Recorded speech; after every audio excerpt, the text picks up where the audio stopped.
Gak semua hal yang terlintas di kepala kita bisa kita tanyakan apa adanya ke orangnya juga kan. Ya gak sih? Aku punya kepentingan nih. Aku mau ngomong sesuatu, menyampaikan suatu isi hatiku atau informasi ke Mariana. Maka menurut kamu siapa yang harus adjust siapa? Aku yang harus Yang mau adjust. menyampaikan kamu Aku yang mau dong. menyampaikan ke Iya aku. betul. Mungkin kalau di sehari-hari itu sesimpel kita memahami orang tuh dalam konteks apa sih? Mungkin psychology ya. Jadi memahami manusia gitu loh. Jadi misalnya nih contoh ya saya bicara dengan pria atau saya bicara dengan wanita. Itu udah Oke. perbedaan paling dasar nih tentang psikologi. Pria dan wanita itu tuh sering miskom gitu ya pasangan. Karena wanita dan pria itu punya bahasa yang berbeda gitu loh.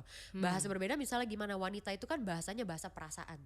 Dia Ya. itu setiap kali ngobrol pasti memang apalagi lagi curhat, perasaannya dulu yang harus diberesin baru setelah itu bisa diajak ngomong logika. Betul. Gitu kan? Betul ya.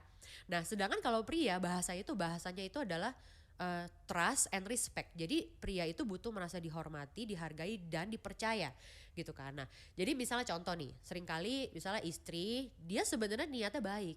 Tujuannya baik, dia mau membantu suaminya untuk suatu perkara tertentu lah, misalnya tentang pekerjaannya gitu kan. Oke. Atau tentang bisnis mereka. Nah, tapi si istri ini kadang-kadang langsung datang dengan sayang gitu kan. Menurut aku ya ini kamu tuh kayaknya harusnya gini deh. Gitu kan, daripada kamu gini mendingan kamu gini. Niatnya sebenarnya untuk kebaikan bisnis tersebut atau pekerjaan suaminya gitu. Tapi yang dirasakan suaminya adalah dia langsung merasa gagal, merasa tidak dihormati dan tidak dipercaya. Kenapa? Karena langsung dikritik kan. Oh, jadi bahkan menyampaikan masukan ke pria itu nggak bisa straightforward. Betul, ada seninya kalau orang bilang. Nah, sebenarnya seninya sesimpel memahami bahasa.